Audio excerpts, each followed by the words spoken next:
Assalamualaikum warahmatullahi wabarakatuh. Alhamdulillah, wassalatu wassalamu ala rasulillah wa ala alihi wa sahbihi wa man tabi'ahum bi ihsanin ila yaumiddin, amma ba'du.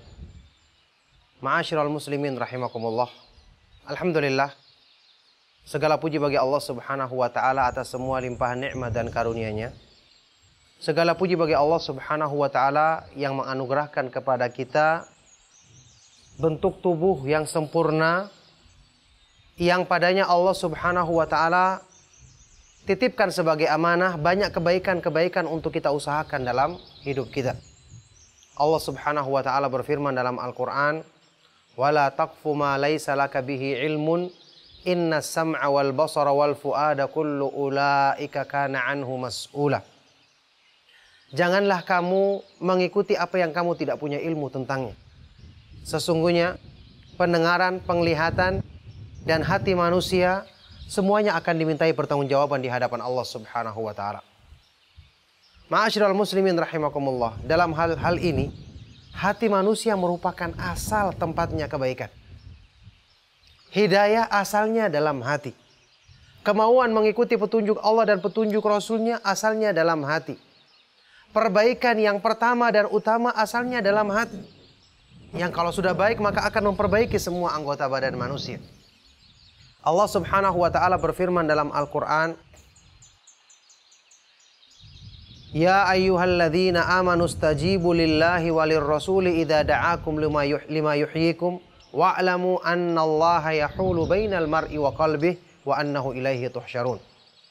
Wahai orang-orang yang beriman, penuhilah seruan Allah dan seruan Rasulnya yang mengajakmu untuk memberikan perbaikan hidup bagimu. Mengajakmu untuk memberikan kehidupan yang lebih baik bagimu. Dan ketahuilah Allah subhanahu wa ta'ala dialah yang menghalangi seorang hamba dari hatinya. Dan hanya kepadanya lah kalian semua akan dikembalikan. Ketika menjelaskan makna ayat ini, Imam Ibnu Qayyim rahimahullah ta'ala menyebutkan, Allah menutup atau menggandengkan perintah untuk memenuhi seruannya dan seruan Rasulnya sallallahu alaihi wasallam dengan firman-Nya, wa'lamu annallaha yahulu bainal mar'i wa qalbih. Ketahuilah bahwasanya Allah subhanahu wa ta'ala menghalangi seseorang dari hatinya. Apa maksudnya? Kata beliau. Beliau menyebutkan maknanya adalah annal istijaba asluha fil qalbi fala tanfa'ul istijabatu fil badani dunal qalbi. Asal dari kemauan mengikuti petunjuk Allah, memenuhi seruan Allah dan seruan Rasulnya sallallahu alaihi wasallam, istijabah adalah di dalam hati manusia. Maka tidak bermanfaat anggota badan yang seperti mengikuti petunjuk Allah kalau tidak bersumber dari dalam hatinya. Dalam ayat yang lain Allah subhanahu wa ta'ala berfirman, dzalika wa may yu'azzim sya'airallahi fa innaha min taqwal qulub. Yang demikian itu, barang siapa yang mengagungkan syiar-syiar Allah, perintah dan larangannya dalam agama, maka itu adalah bersumber dari ketakwaan yang terdapat dalam hati manusia. Ketakwaan asalnya dalam hati. Sebagaimana tadi, al-istijabah memenuhi seruan Allah dan Rasulnya asalnya dalam hati. Ayat Al-Quran yang lain yang menegaskan hal ini. Allah subhanahu wa ta'ala berfirman tentang musibah dan bagaimana menghadapinya. Ma asaba min musibatin illa biiznillah wa may yu'min billahi yahdi qalbah. Tidaklah menimpa satu musibah di dunia ini kecuali dengan izin Allah. Dan barang siapa yang beriman kepada Allah, maka Allah akan memberikan hidayah ke dalam hatinya. Memberikan hidayah untuk hatinya. Menunjukkan apa? Asal hidayah adalah hidayah yang terdapat dalam hati. Coba lihat ayat-ayat ini menjelaskan kepada kita semua asal kebaikan itu tempatnya dalam hati. Itulah sebabnya kenapa perhatian kita untuk mengusahakan kebaikan yang hakiki dalam diri kita harus dimulai dengan perbaikan hati. Pembersihan hati dari kotoran-kotoran hawa nafsu. Coba lihat makna sabda Rasulullah SAW dalam hadis riwayat Imam Muslim. Sewaktu beliau bersabda, at-taqwa hahuna. Wa asyara ila sadrihi thalatha marrat. Takwa itu terletak di sini. Dan beliau menunjuk ke dalam hati, ke dalam dada beliau 3 kali. Takwa terletak di sini, takwa terletak di sini, takwa terletak di sini. Tentu bukan berarti maksudnya anggota badan itu tidak mencerminkan takwa, tidak. Tidak perlu anggota badan dalam rangka untuk menunaikan ketaatan kepada Allah, tidak.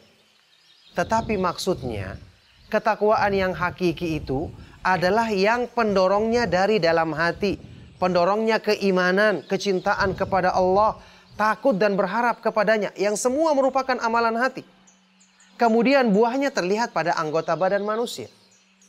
Makanya Imam Ibnu Qayyim rahimahullah ta'ala pernah mengungkapkan dalam kitab beliau Al-Fawaid, wa'lam annal abda innama yaqta'u manazila sayri ilallah biqalbihi wa himmatihi la bibadanihi.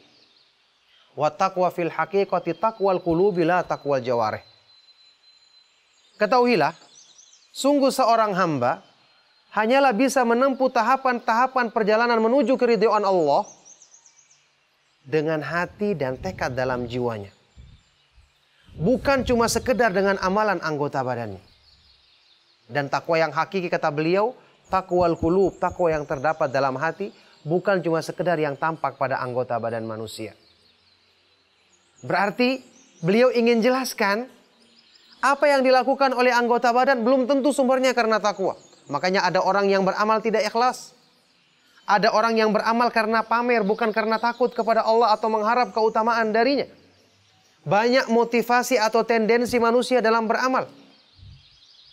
Disinilah kita mengetahui pentingnya kenapa kita harus mengusahakan perbaikan hati. Karena hati itu adalah sumber yang menampung kebaikan. Makanya Ali bin Abi Thalib radhiyallahu taala anhu dalam sebuah athar yang sahih memperumpamakan, menganalogikan hati itu seperti wi'a, bejana atau mangkuk yang menampung sesuatu. Beliau berkata, al-qulubu aw'iyatun fa khairuha aw'aha. Hati manusia itu ibaratnya seperti bejana, seperti mangkuk yang menampung. Maka sebaik-baik hati adalah yang paling luas daya tampungnya, yang paling besar tempat kosongnya untuk siap diisi dengan kebenaran, dengan kebaikan, dengan rasa takut, berharap dan cinta kepada Allah. Yang mana hati kalau telah memiliki perasaan tersebut, dengan sendirinya anggota badannya akan dipengaruhi untuk baik dan untuk selalu lurus ketika amalan anggota badan tersebut menunaikan ketaatan kepada Allah Subhanahu wa taala. Inilah makna sabda Rasulullah sallallahu alaihi wasallam dalam hadis yang kita kenal, ala wa inna fil jasadi mughdatan idza salahat salahal jasadu kullu wa idza fasadat fasadat jasadu kullu ala wahiyal qalbu. Ketahuilah, sesungguhnya dalam diri manusia ada segumpal daging. Kalau baik, semua anggota badannya akan baik. Kalau buruk, maka semuanya pun akan buruk. Ketahuilah itu adalah hati manusia. Oleh karena itu, ma'asyiral muslimin rahimakumullah, dari sini kita ketahui kenapa para ulama Ahlus Sunnah wal Jamaah perhatian mereka untuk memperbaiki hati, upaya untuk mensucikan jiwa, menghilangkan kotoran-kotoran penyakit hati, itu lebih mereka utamakan daripada sekedar memperbanyak kuantitas amalan anggota badan tanpa ada perhatian untuk membenahi hati, menghilangkan kotoran-kotorannya, menyempurnakan masuknya iman dan pengaruh kebaikan pada hati tersebut. Inilah bedanya orang yang paham ilmu agama, yang memahami Al-Quran dan yang tidak memahaminya. Perhatian mereka terhadap apa? Nah, ini merupakan nasihat bagi kita semua, ma'asyiral muslimin rahimakumullah. Kenapa kita harus belajar akidah yang benar? Kita harus mengenal tauhid, mengenal keimanan, unsur-unsur yang menyempurnakan iman, yang menyempurnakan ketakwaan, penghambaan diri kepada Allah.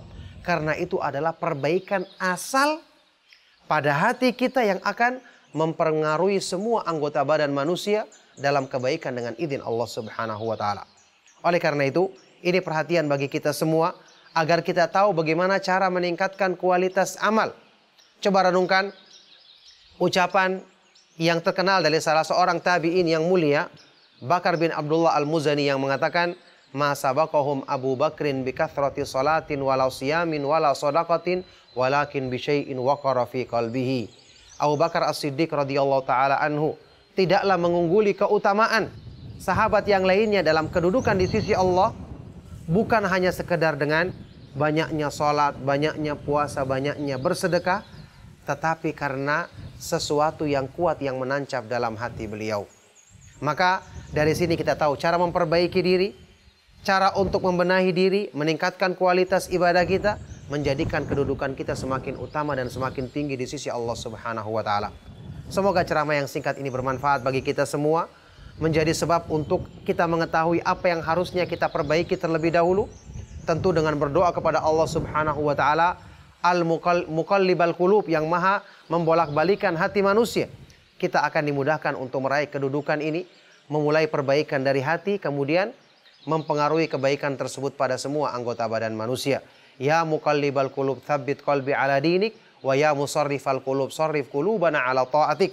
Doanya Rasulullah sallallahu alaihi wasallam, wahai Allah yang membolak-balikan hati manusia, kuatkanlah hatiku di atas agamamu. Wahai Allah yang maha kuasa memalingkan hati manusia, palingkanlah hatiku untuk selalu taat kepadamu. Maka demikian, semoga bermanfaat. Mohon maaf jika ada yang salah dan kurang. Kami cukupkan. Sallallahu wasallam wa barak ala nabiyina Muhammad wa ala alihi wa sahbihi wa man tabi'ahum bi ihsan ila yaumiddin. Walhamdulillahi rabbil alamin. Wassalamualaikum warahmatullahi wabarakatuh.